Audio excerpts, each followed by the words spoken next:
जय श्री गणेश। नमस्कार। मैं आचार्य संजय द्विवेदी। मेरे समस्त प्रबुद्ध दर्शकों का मेरे चैनल पर हार्दिक स्वागत है। प्रिय दर्शकों, आज मैं बुध के राशि परिवर्तन प्रभाव को लेकर आपके सम्मुख उपस्थित हूं।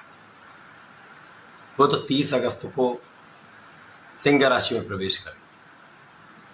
क्योंकि ये एक अनुकूल परिवर्तन है, मित्र की राशि में इनका परिवर्तन होने वाला है, जो निश्चित रूप से कुछ सकारात्मकता देने वाला होता है।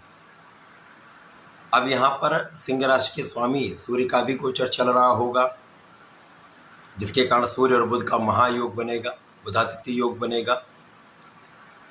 प्रिय दर्शकों, यद्यपि सिंह राशि में बुधादित्य योग बन रहा है, परंतु उस पर राहु की सीधी दृष्टि का प्रभाव भी होगा, जिसके कारण सूर्य बुध दोनों बाधित होंगे।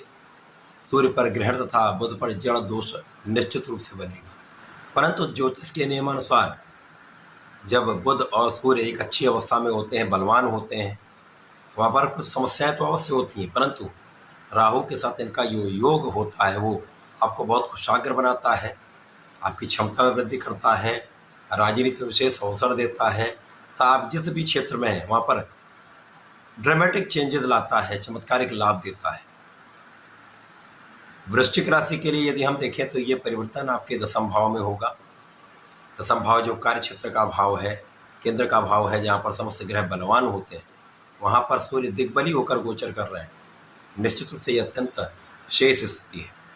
यहाँ पर आपको सर्वाधिक लाभ प्राप्त हो सकता है यदि आप अपने मन पर नियंत्रण रखते हैं, विवादों से बचते हैं, क्योंकि यहाँ पर बहुत सारे ऐसे लोग होंगे जो आपको प्रोवोक करेंगे, आपको आपके मार्ग से डिगाने का प्रयत्न करेंगे, आपके लिए अवरोध डालेंगे, आलोचना करते रहेंगे। तो यहाँ पर उनसे डरना नहीं है, उनका पराभव निश्चित है, परंतु ये कहीं ना कहीं आपके कार्यक्षेत्र में प्रत्येक काम में आपको परीक्षा का योग बनाता है। हर कदम पर कहीं ना कहीं आपका टेस्ट होने वाला है। यदि इस समय में आप अपने बुद्धि बल का उपयोग करते हैं, अपनी क्षमता का पूर्ण उपयोग करते हैं, अपने नेतृत्व की क्षमता का उपयोग करते हैं, यहाँ पर किसी के बहकावे में ना कर अपने आत्मबल पर आप विश्वास करते हैं, अपने बुद्धि बल पर विश्वास करते हैं, अपनी योग्यता पर विश्वास करते हैं, तो आपको सफल होना ही है। अथक प्रयास तो करना पड़ेगा, यहाँ पर कोई संदेह नहीं। ये विशेष रूप से राजनीति में जो लोग हैं उनके लिए संघर्षमय समय होगा, लेकिन सफलतादायक समय है, लाभदायक समय है, जब आप अपने आप को भी पूर्ण रूप से समझ पाएंगे, अपनी शक्तियों को पहचान पाएंगे, अपनी योग्यता को परख पाएंगे तथा लोगों का जो विश्वास यहाँ पर आप अर्जित कर पाएंगे। क्योंकि यहाँ पर यश का योग बनता है, परंतु अपयश का भी योग बनता है। तो आप ऐसा कोई काम ना करें, वाणी का ऐसा प्रयोग ना करें जो आपके लिए कहीं ना कहीं नेगेटिविटी देता हो। उससे बचेंगे तो समस्याएं कम होंगी। इस समय में आपके माता पिता के स्वास्थ्य में कुछ समस्या हो सकती है, ध्यान रखने की आवश्यकता होगी। इसी प्रकार से आपको भी मौसम के रोग हो सकते हैं, या कहीं ना कहीं कुछ एलर्जी की समस्याएं हो सकती हैं। कार्यक्षेत्र में उतार चढ़ाव तो होगा, निश्चित रूप से होगा, लेकिन सफलता भी मिलेगी। अपना कार्य निष्ठा के साथ करते रहें। इसी प्रकार से जो लोग एक्टिंग में हैं, गायन में हैं, कला क्षेत्र के किसी भी विभाग में हैं, वहाँ पर बड़ी उन्नति का, बड़े लाभ का योग 100% मिलेगा।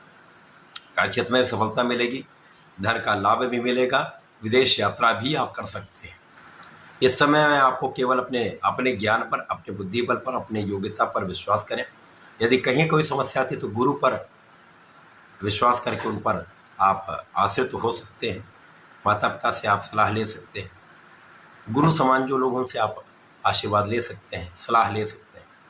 इस पूरे समय में आपको गणपति की आराधना करनी चाहिए। संकर्नासन गणेशोत्तम का पाठ करेंगे तो सर्वाधिक लाभ आपको प्राप्त होगा। वैसा करके इसका लाभ लें। धन्यवाद। नमस्कार।